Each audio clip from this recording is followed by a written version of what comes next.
Hi, welcome back to Inaudible, the podcast that's impossible to listen to. And impossible to say sometimes. Yes. Yes. Today we are coming to you from Scarrow.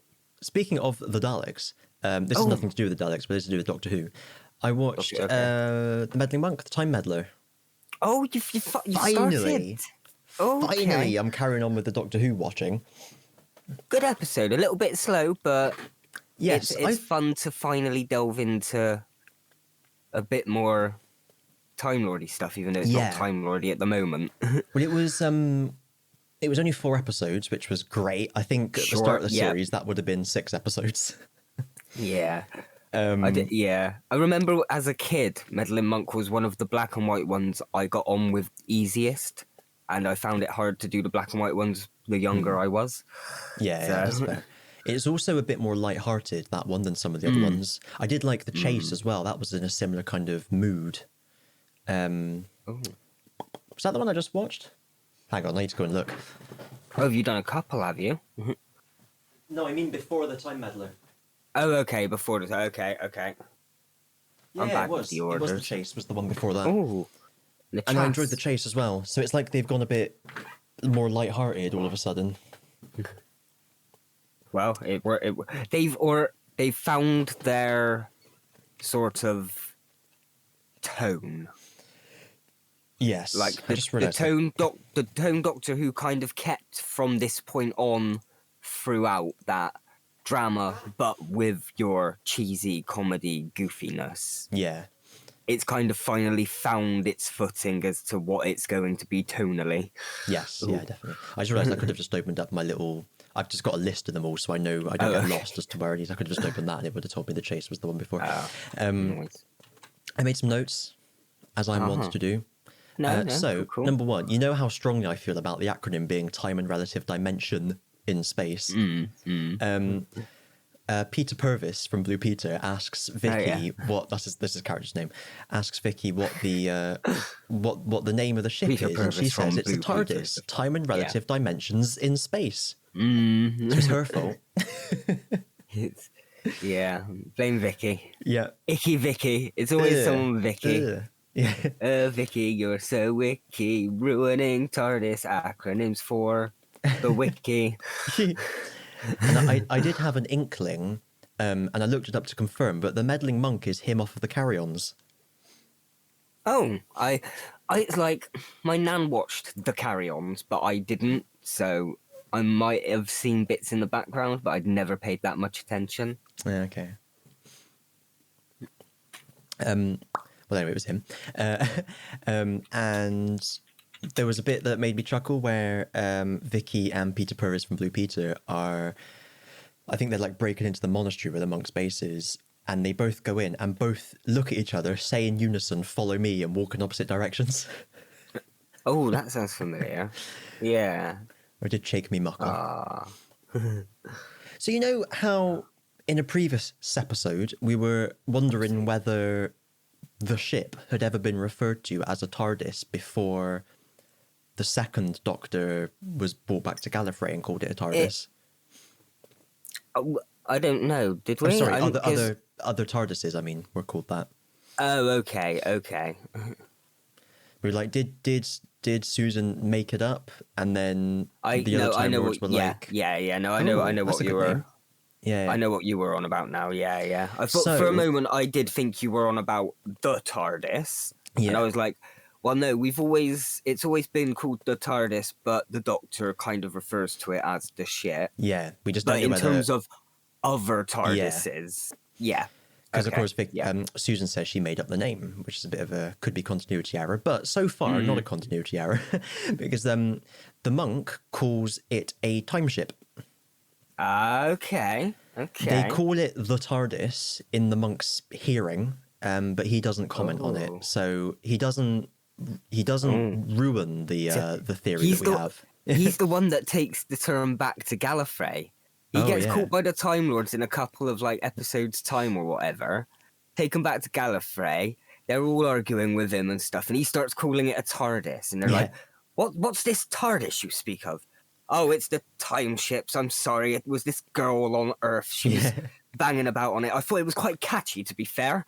And she called it Time and Relative Dimensions in Space. And that's her. Yeah. Yeah.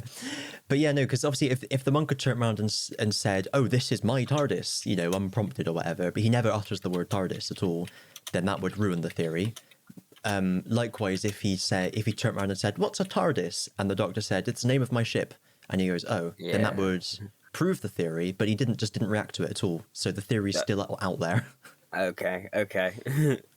Unbroken. Yeah. And the monk's TARDIS is a Mark IV, apparently, which is newer than the Doctor's. And the monk looks over him at one point and says, what type's yours, Doctor? And the Doctor just goes, mind your own business. Okay, so this must have been before they got the marks down, because I remembered that the monk's TARDIS was a better model than the Doctor's, because the Doctor's has always been the most outdated TARDIS in the show. Yeah. It was out of date and decommissioned before he even took it. Yeah. But later on they call it a Type 40, don't they?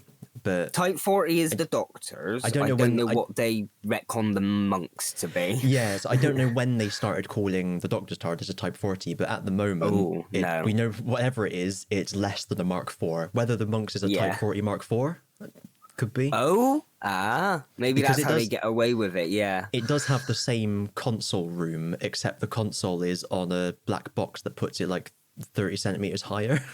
That was the only difference. Time Lords get taller the next generation down. Yeah. Maybe. Yeah. They all started regenerating into taller bodies because they realised it was useful. Yeah. They could reach up to the shelves and things. But yeah, that was a Time Meddler. I enjoyed it. Good episode. Oh, cool. Yeah, no, I remember really liking it. I haven't seen it for episodes. Wee time, but So next up is Galaxy 4, which is a lost one. But there's apparently a recon on the Aztecs DVD, so yeah, and watch that. What's the? Well, I'll carry on talking whilst you're doing that. And the one after that then is Mission to the Unknown, which is also lost, but I emailed a recreation that someone posted online to myself, so I can watch that.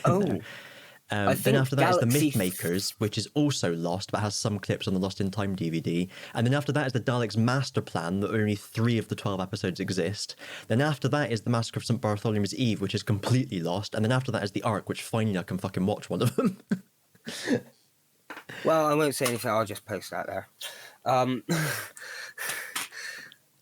Coming soon, Galaxy 4 Doctor Who. September the 15th, 2021. Ooh, interesting. On the 15th of November. Not just November. Oh, that's today. It's in a month. Oh, no. It's a month today, sorry. We're looking at the dates wrong. I might have to say I put this on hold for a month then until that DVD comes out. I don't like the new style of DVDs that they make nowadays. The new covers that they have on them. They're all very... Arty-farty? They're a bit... yeah, especially because I've got a ton of ones already that were in the old format.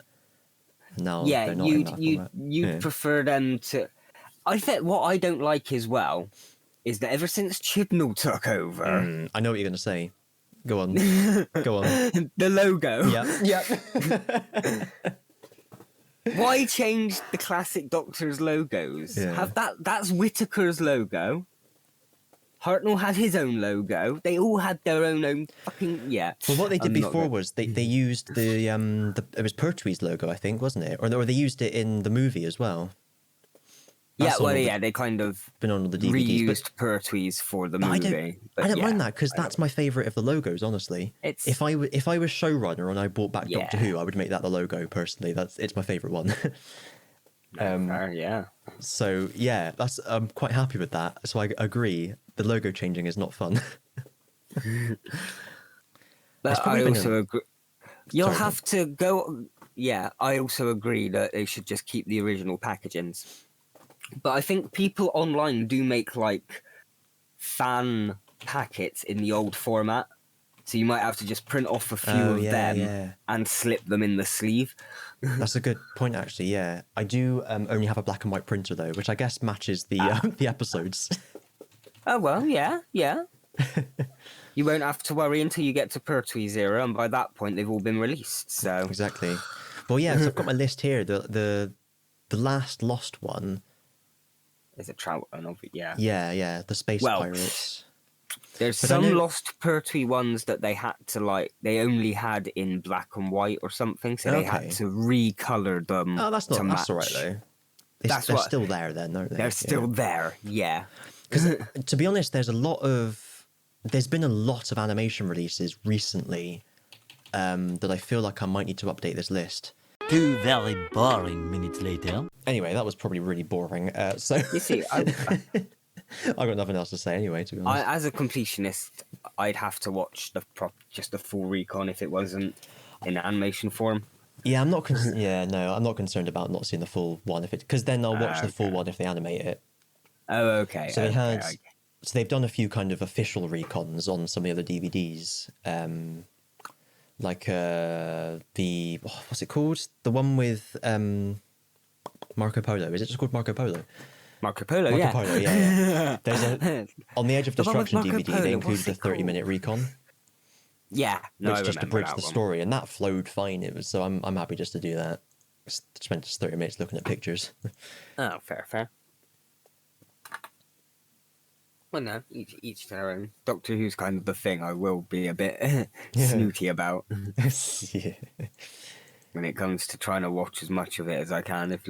I know I'm slow at there's episodes I haven't even watched yet, but if I were to watch that episode, I'd have to try and watch it as fully as I could.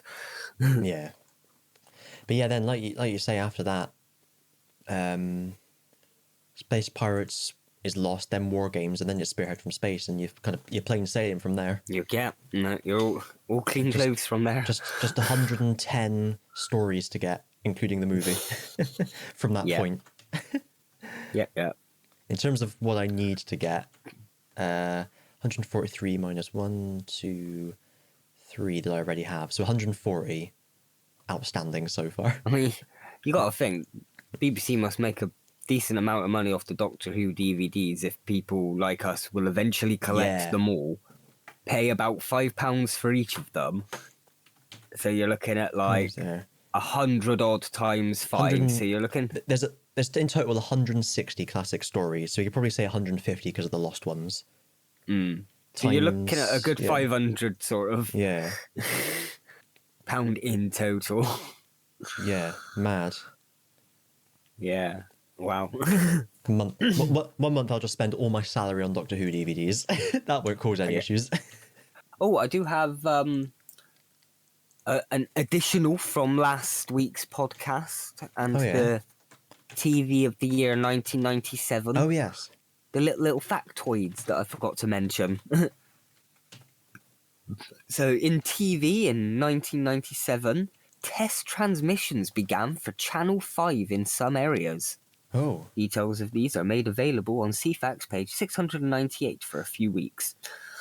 Channel 5, 698, easy to remember. Yeah. Channel 4 closes... Channel 5 it is one of those things I always say about how when I was growing up there was only 5 TV channels: BBC 1, BBC 2, ITV, Welsh Channel 4 and Static. Because Channel 5 existed, but it never worked. Now you see, sometimes I'd have the problem where I'd get ITV and Channel 5, but I could never get the BBC's or Channel 4. It depends how your aerial is. Yeah.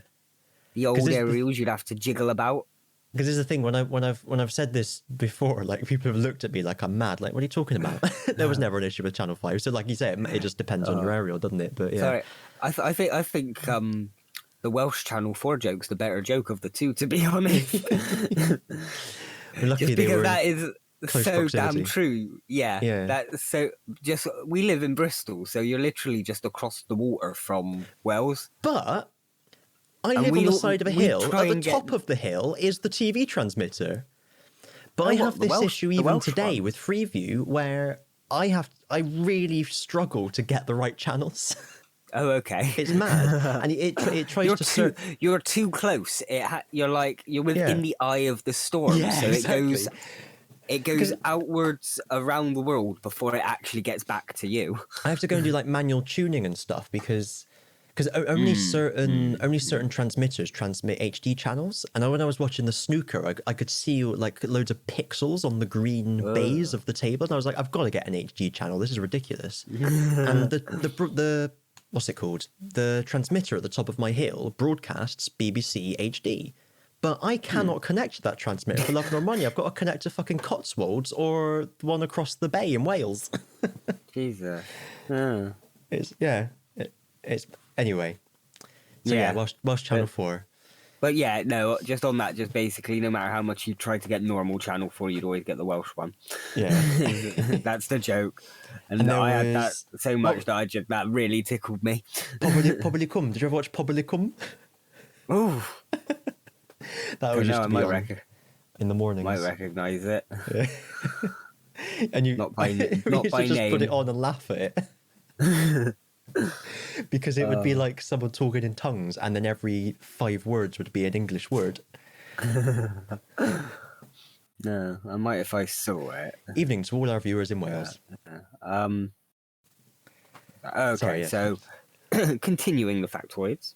Continuing. Channel 4 closes for the last time with 24-hour transmission commencing at 6 a.m. the following day.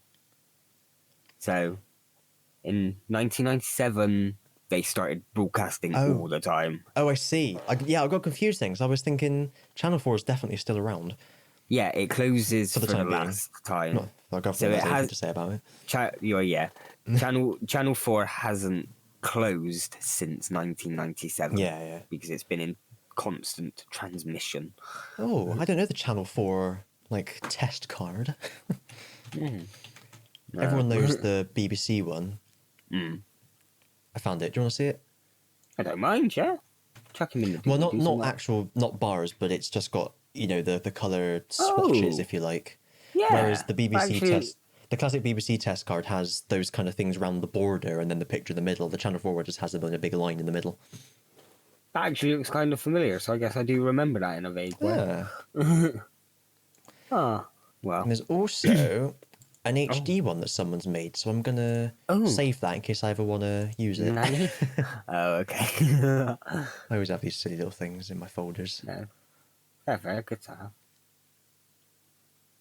have. Next one. Sniff. Channel 5 releases details of its programming schedule. It will introduce the concept of stripping and stranding to British television. Stripping being where a program is shown at the same time each day, and stranding where similar programs are shown in a block at the same time each day. Which I guess is just kind of the norm nowadays. You don't really think about it. But I found that a nice fun fact that they kind of introduced that to the British television. Because it just became a thing, even with like Channel 4 and everything. Every day you get the same sort of show at this time. Even like BBC Two did it with like Simpsons for like a while. And yeah. That's really interesting that it was like an innovation that late. Yeah, this, especially in like 97, rather, you'd have expected it to be maybe a bit earlier. Yeah. But I guess up until now, we've only had 4 channels, and they'd all go off air at a certain time. If we were 5, we might have programs that we know we liked, but you're never going to pay attention to TV schedules at that age, are you? No. So, Us particularly, no.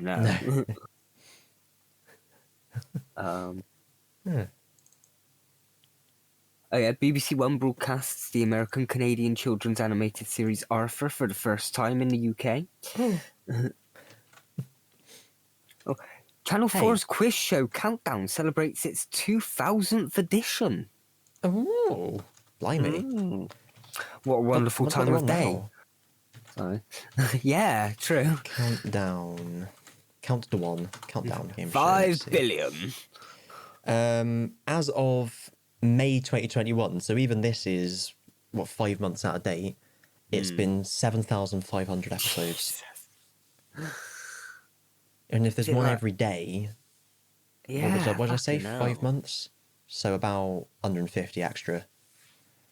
Christ. Damn. Is it like? Is it like the longest, or maybe the most numbered of episodes for a quiz show It is one of the longest running game shows in the world, along with the in the original world? original French version. Ooh. Des chiffres et des lettres. Numbers and Ooh. letters. Ooh. So the Bondeville in Le Chiffre means the number. Oh. Anyway, which has been The running. sheaf.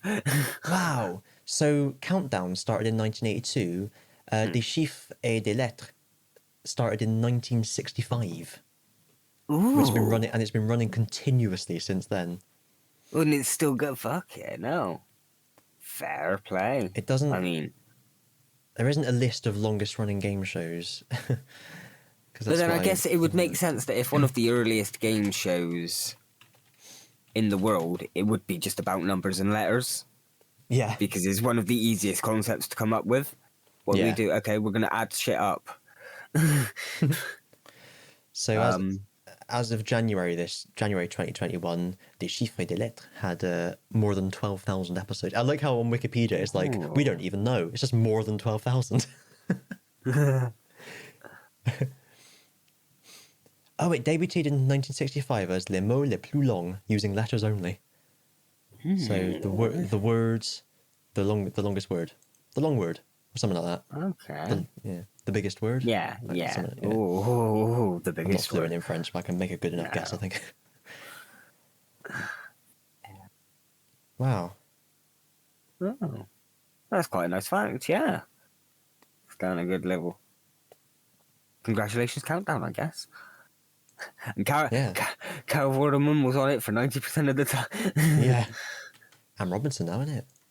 Is it? Jeez. Oh, Yeah, not doing the letters, not hosting it. No. Oh, okay, Blige. Okay. So the longest. Oh, hang on. Let me just get rid of this cookie notice that's popped up in front of everything. There we go. Cookie. The longest running game show of all time had a 9-year run from 1956 to 65, and the current one's been running since 1972. It's an Americorn show. It's The Price is Oh. Right. Oh, okay. It's something I have heard of then.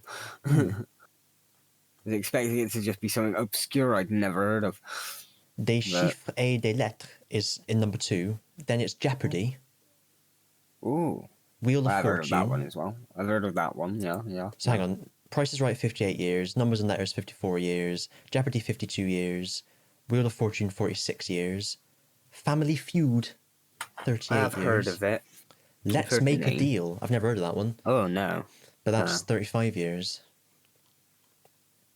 Pyramid, 25 years. Never heard of it. I've What's- heard of them. I haven't heard of it. Yeah.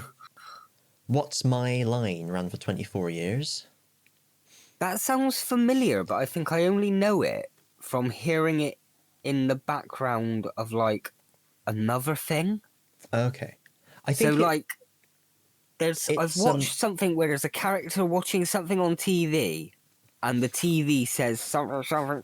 What's my line? Do you get? it's the one where the panel have got to ask yes or no questions of the guest and try and guess who the guest is.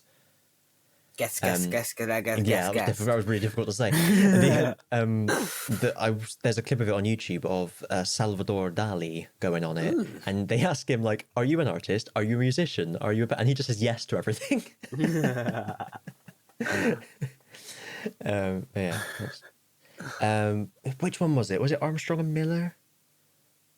They did a parody of it called "How Many Hats," which is one of my favourite sketches of all time. Is the number of hats you're wearing, perchance, a prime number? Yes. So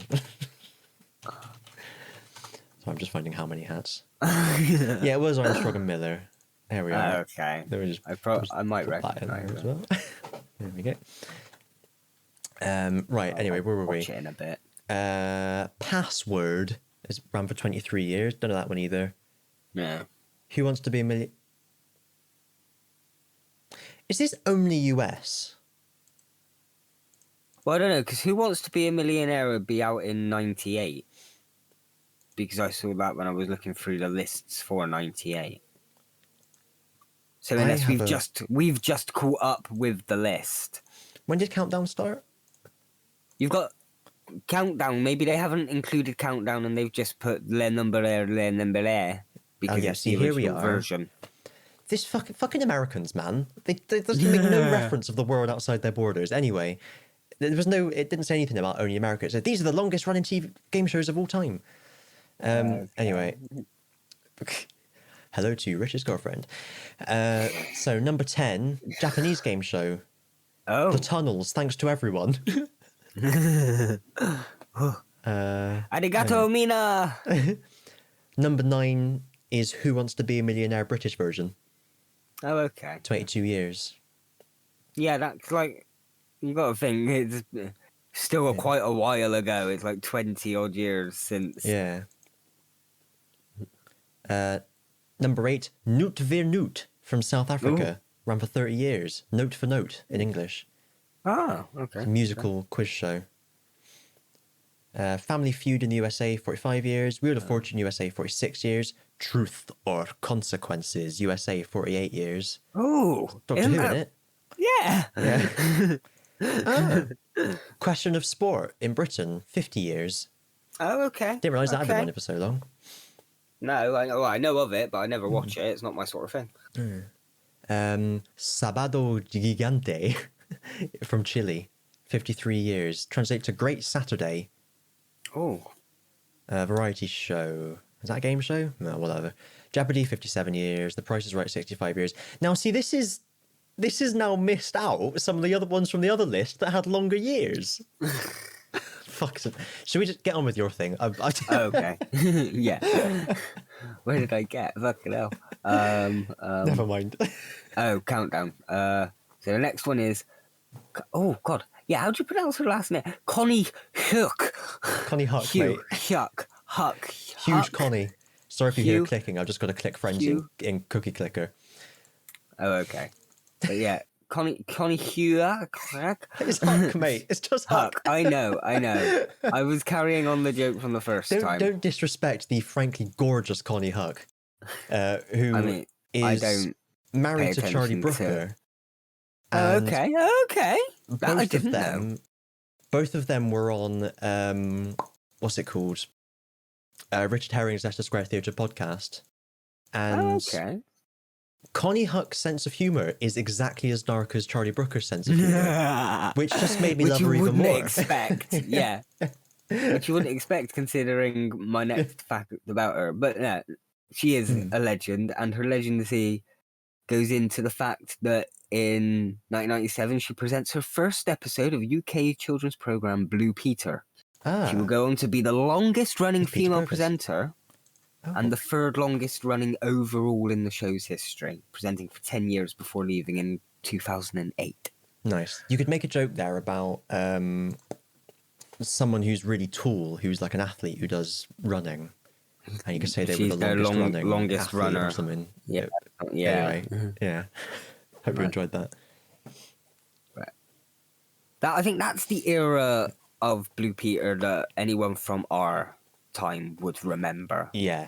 It's sort of like the first person you'd think of as a Blue Peter presenter would probably be her. Yeah, it's true. Well, maybe Matt. I think her and Matt Baker. Yeah, actually. Who now hosts Country File.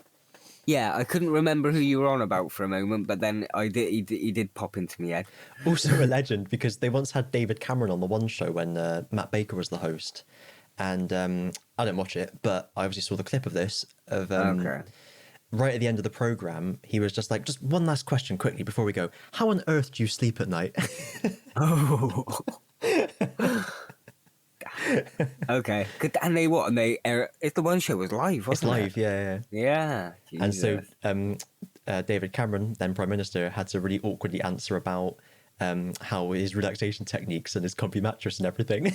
And then Matt Baker's like, well, brilliant, I think we'll leave it there. And then it just like zoom out and shows them all. Normally they all like chat and laugh as the camera pans out. And they were literally just sat there with Matt Baker just sort of clenching his hands together. Shuffling awkwardly in the seat. Oh dear. Only 2 more to go. Don't worry. Okay. Sorry, it's me taking the time. Oh no, it's fine.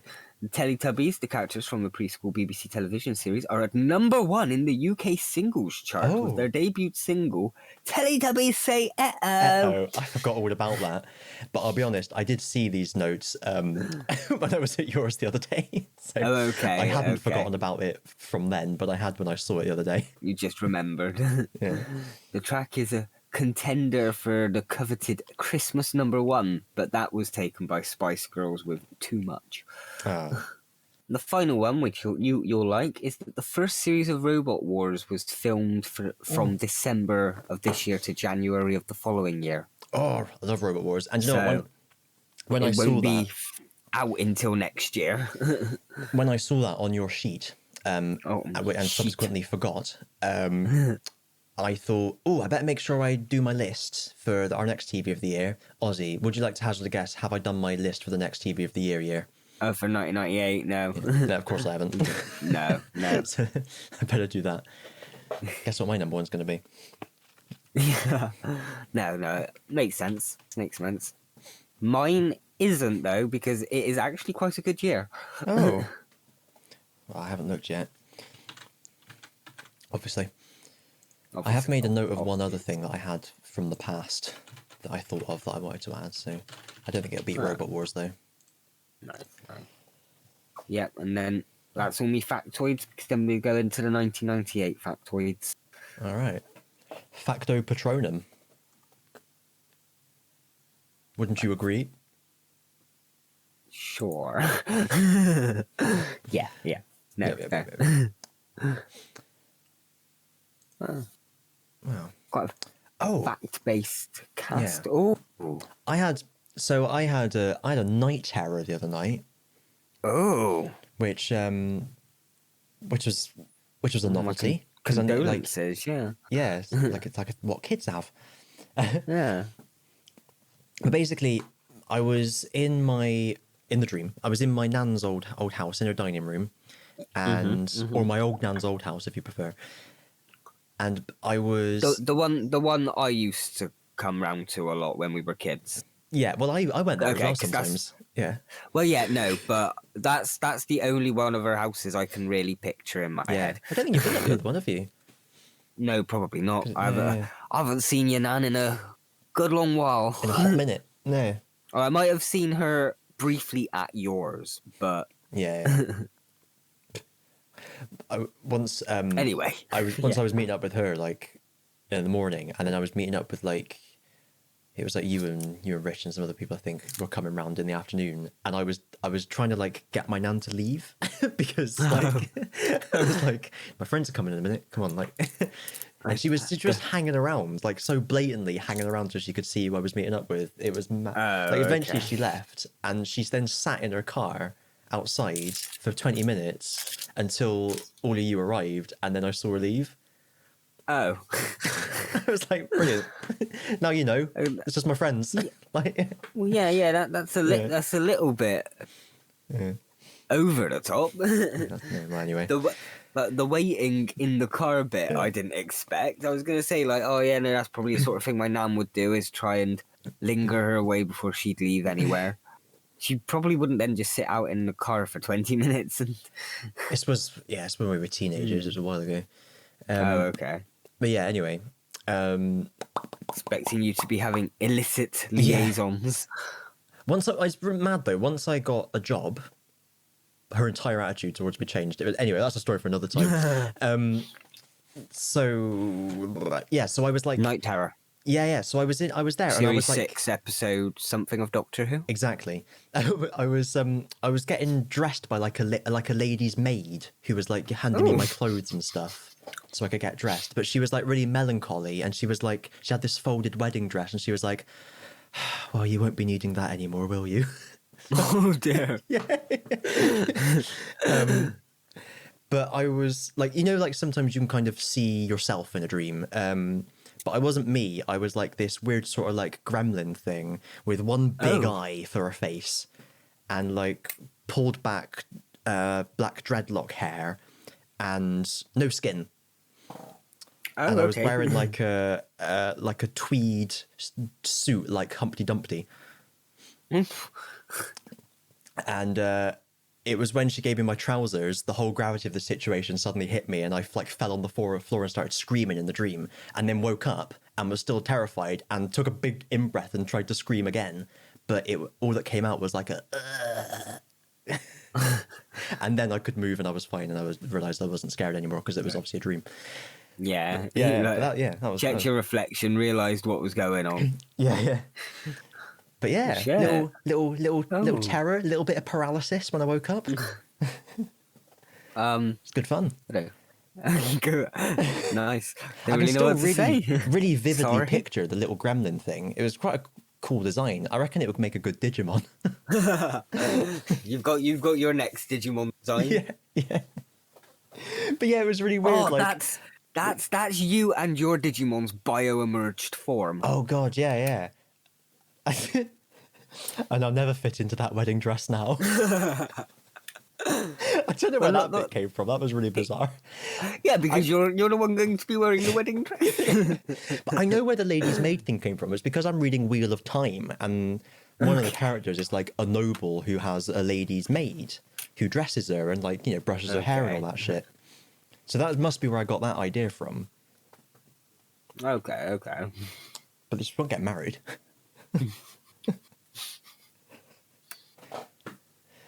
Well, there we are. I guess you could get like dream doctors in to psychoanalyze it or whatever. Yeah. Any dream experts out there listening, let us know what that all means. Yeah. And that's it. That's the end of that sentence. Oh, yeah. Well, anyway, Oh. Kristian's dreams. Kristian's terrifying dreams. Did you have any other biscuits? I do. I had some ginger nuts that don't fit in my tin, so they're on the side next to the tin. That's the only other biscuit I had. I don't have biscuits. I'm eating a twirl. You eating a what? Twirl? Ah, I thought you said squirrel. Oh, yeah, I'm eating a squirrel. Nice bit of roadkill. Lovely stuff. Ran over it on my skateboard. You drove up a tree on your skateboard and ran it over. Yeah. I'm like skateboard ninja. Yeah, like like Doctor Who's bike in that first episode. I can't remember what it's called. Didn't you hear the words anti-grav? Yeah. Bells of St. John. Yeah. Yeah. Which is actually, I wouldn't say it's like an forgotten about episode, but it's quite underrated. People don't talk about it as much. Yeah. I reckon it's under the radar, isn't it? Really fun episode. It's because it's not like a kind of soft reboot or anything. It doesn't do any introductions. It's just an episode, really, isn't it? I mean, Clara's in it, but it's it technically introduces the version of Clara that travels with the Doctor, but she'd already been introduced as two other versions before that, so it wasn't as it's not impactful. Kind of written or paced as an introduction episode. I don't think, thinking back on it now, it's more just about the Doctor, isn't it? Trying to, I don't know, pick her up. Kind of is in a way, yeah. Clara, I'm not it's your still boyfriend. quite fun though. Yeah. Anyway, that's probably enough of that anyway. Pardon me. So, thanks everyone for listening. Thanks everyone for listening. Yeah. And I'll just have a quick look to see if we've got any interesting emails. We've got one from Audrey again. Oh. Dree. But we don't care about that. Oh, appeal to cooperation from Alex White. But how are you going to peel it? Are you going to use like a instrument to peel it, or are you going to do it by hand like a banana? I'm not even going to read it. Delete. I know about that. I'll never know if it was a potato peel, a banana peel, a orange Sir Robert Peel. Sir Robert Peel. John Peel? Was he a DJ? Anyway, don't matter. Thanks, everyone. see you next time, everyone. Bye, everyone. Bye, everyone. Good luck, children. Everywhere. Hungry?